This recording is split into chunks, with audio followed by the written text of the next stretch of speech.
Well, I think that what's happening now is a transformational moment here in American culture. I think the fact that the majority of Americans now support marijuana legalization is a huge win for civilization, for mankind. I mean, for American society. It's like not just for the sort of limitless medicinal potential that cannabis has. You know, cannabinoids have been shown now to even like shrink tumors. I mean, it's an unbelievably therapeutically active substance, but also for the simple issue of cognitive liberty, right? Sort of a country that is founded on the principles of free thought and the idea that everybody should be able to think what they want to think and do what they want to do as long as they're not hurting anybody else.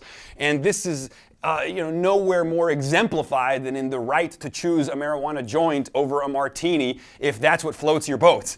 Also, marijuana consciousness, as Rich Doyle writes, is extraordinarily sensitive to the initial rhetorical conditions. You know, Leary's ubiquitous set and setting, to the point that there is no drug by itself. There is the context in which the drug is taken. And so when you change the cultural context in which people are able to have marijuana, you change the particular flavor of marijuana consciousness. You start eliminating the association with criminality and the paranoia and the fear of getting caught, and instead you create a canvas where people can smoke a joint before going to a boutique movie theater for increased cinematic immersion. Or you can create spaces where people can maybe vaporize some cannabis before going and listening to a symphony orchestra. Or maybe they can go on this beautiful, sort of guided marijuana hikes where the set and setting would be curated for a particular marijuana flavor. I mean, it's almost like the notion of the notion being that intention. You change the intention, you change the stage, and that intention could actually transform the subjective experience that people have when they participate in the use of cannabis. It's just very exciting because I think that we're going to see new forms of entertainment, new forms of sort of new cultural spaces for people to partake in what they've been doing for hundreds of thousands of years, which is altering our consciousness, whether it's through external technologies or internal technologies. I mean, mindfulness, meditation, rave concerts, Burning Man, theater. These are all technologies, techniques, rhetorical technologies that capture and manage attention and are able to elicit transformational interpersonal experiences. Only when we are immersed in some capacity, as Diana Slattery says, can you mediate attention and can you actually have transformational, educational, interpersonal experiences. And people pay money for that. They're like, here's $20, put me in that IMAX movie theater and take me through a black hole and let me experience Interstellar, where the outer journey becomes a metaphor for the inner journey. The external outer space, Interstellar, becomes a metaphysical head trip. I mean, we pay money to be taken out of ourselves. We pay money to dissolve boundaries. We pay money to experience intersubjective life worlds. And anything that helps us get there, as long as it's not hurting anybody else, it's cool, man. It's cool. And so I'm interested. I'm interested in what's going to come out of that. What this boutique, high-end marijuana culture is going to create. The marijuana equivalent of the high-end wine bar, or the really, really trendy Scotch bar, where everything from the lighting to the music to the cups in which people drink the alcohol is created to create a certain mood. What's going to be the marijuana equivalent of that? The sort of highbrow experience for aesthetically minded types.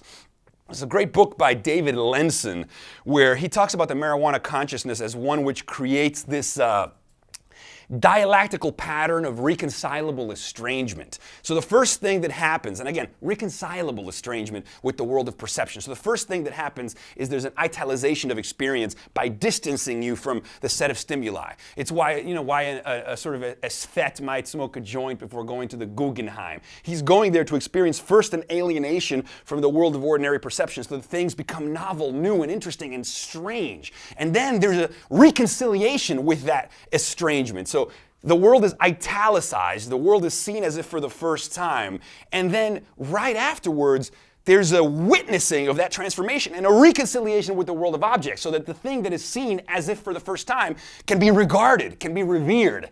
We call this sort of sacred consciousness, archetypical consciousness, so that something Like an ordinary scoop of ice cream represents the idea of ice cream. You know, a piece of art, a sculpture standing in a museum hallway becomes a sort of archetypical figure of man trying to make a statement, using form and function. I just think that what it does to consciousness is very useful because it provides a change in perspective, similar to when astronauts go to space and have a change in perspective, what they call the orbital overview effect that transforms the consciousness of the astronauts because they're able to see reality, in this case Earth, from a different perspective that creates an ontological transformation, blasting new tunnels between the mind and the other. So too in the world of everyday life, people will be able to alter their consciousness legally in a safe space and have that change in perspective that results hopefully in some kind of transformation, heightened appreciation, increased compassion, increased well-being, and increased creativity.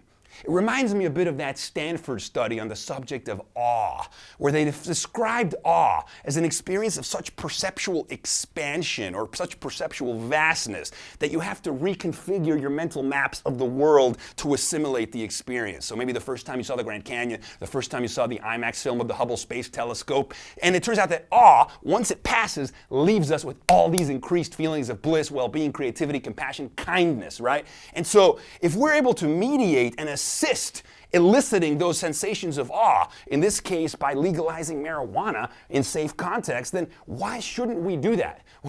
That's what kind of excites me, just the notion that there are new modalities of consciousness that we will be able to safely explore and inhabit.